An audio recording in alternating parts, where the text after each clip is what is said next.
primarily my practice involves suits surrounding the issue of circumcision, including wrongful circumcision cases where it's done without consent, botched circumcision cases where the child or adult is damaged because of the negligence of the parent, and occasionally injunctive actions to try and prevent the circumcision of a child when parents disagree.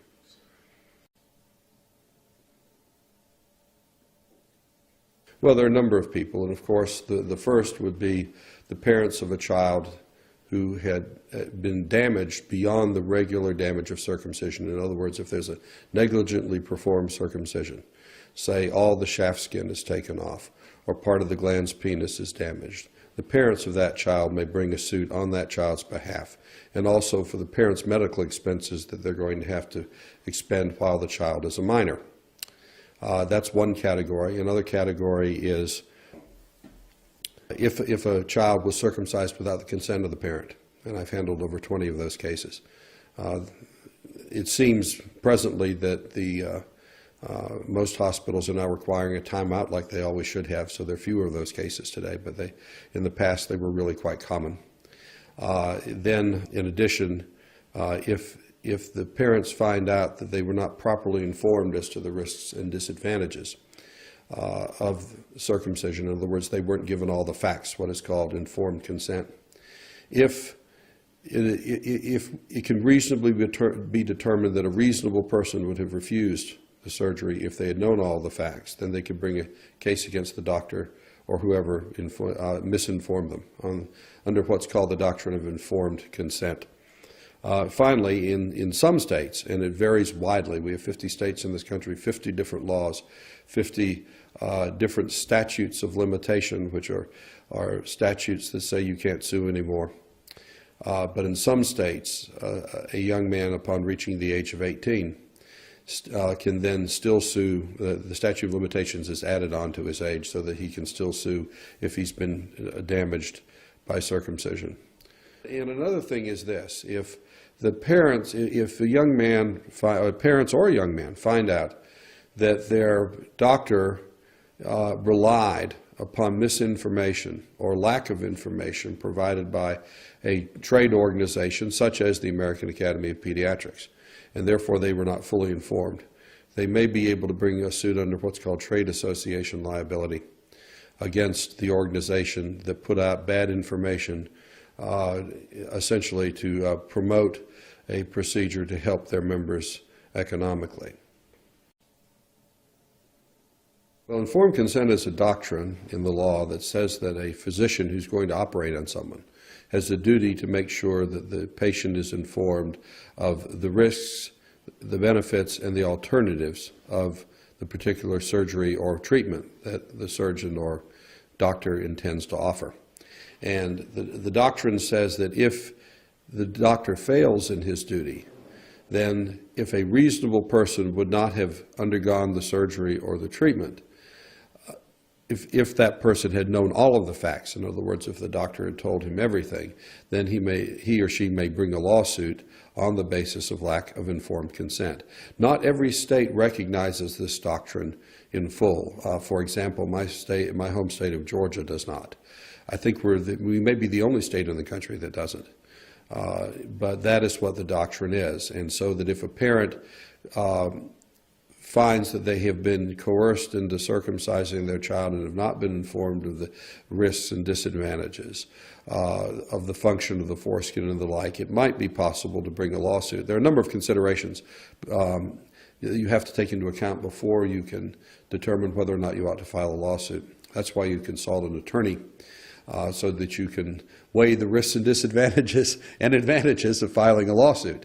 But that's the basic doctrine, and that's what it's meant to do. It's meant to make sure that patients are fully informed, because sort of our basic human right is the autonomy of our bodies and our control over them. And we certainly have a right to know all the facts before we let somebody else invade that body for any reason. Well, of course, the doctor who is negligent, the doctor who did not fully inform you, sometimes nursing personnel or hospital personnel, depending upon the facts. Assuming this is a circumcision damage case, those are generally those who can be liable. There are also some other cases involving the genitals where folks can be liable.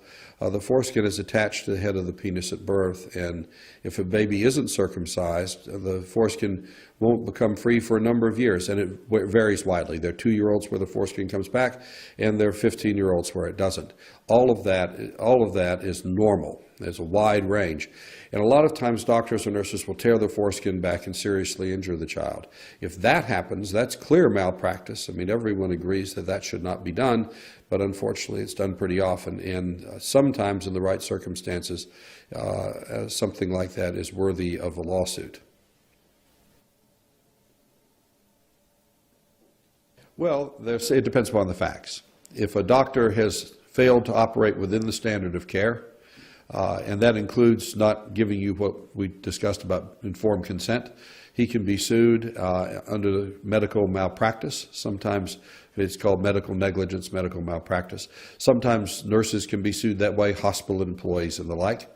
If surgery has been done without consent, and consent is a difficult problem because were the parents fully informed in this sort of thing? Was consent obtained when somebody was not able to give consent, such as a woman who's just coming out of childbirth and is under anesthetic and this sort of thing?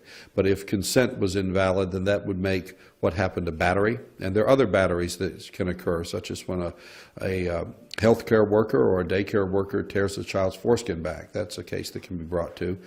Finally, there's such a thing as fraud, where someone intentionally tries to induce you to agree to a circumcision and doesn't tell you all the facts, or perhaps conceals the negligence that they have been guilty of, and that lengthens the statute of limitations.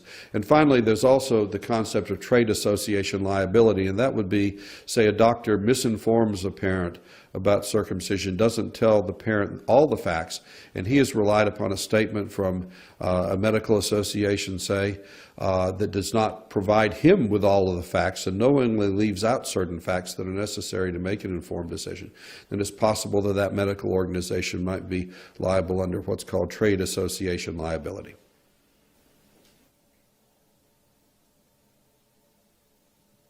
Well, that depends very much upon the state where the tort occurred. Statutes of limitations vary widely. Generally, the parents have a set time to bring the case on behalf of the child. Sometimes in some states, the child, when he becomes of age, can bring the case. In some cases, if the person who's been injured doesn't realize it, they have from the time of discovery. And in some cases, if a doctor conceals what he did and knew that it was wrong and knew that it happened and doesn't tell the patient, that fraud will toll the statute of limitations and lengthen it. So what is important is that the person with a potential case get to a lawyer who's knowledgeable in this area and find out what the statute of limitations is in that particular case. Well, in general, in any lawsuit where you've been damaged personally, where your body's been damaged, there are two types of damages. One is called special damages, and that involves medical expenses and other expenses that you have incurred or will incur as a result of the injury, actual out-of-pocket damages. And the other are called general damages in most states. They are pain and suffering, which includes the damage to your body, the physical and mental pain and suffering that you have incurred or may incur over your lifetime. So those are the two general types of damages. And one, of course, is very specific. That is what you've expended or will expend. The other is generally the pain and suffering award is left up to the discretion of the jury, subject to whatever limitations on damages may exist in the particular state.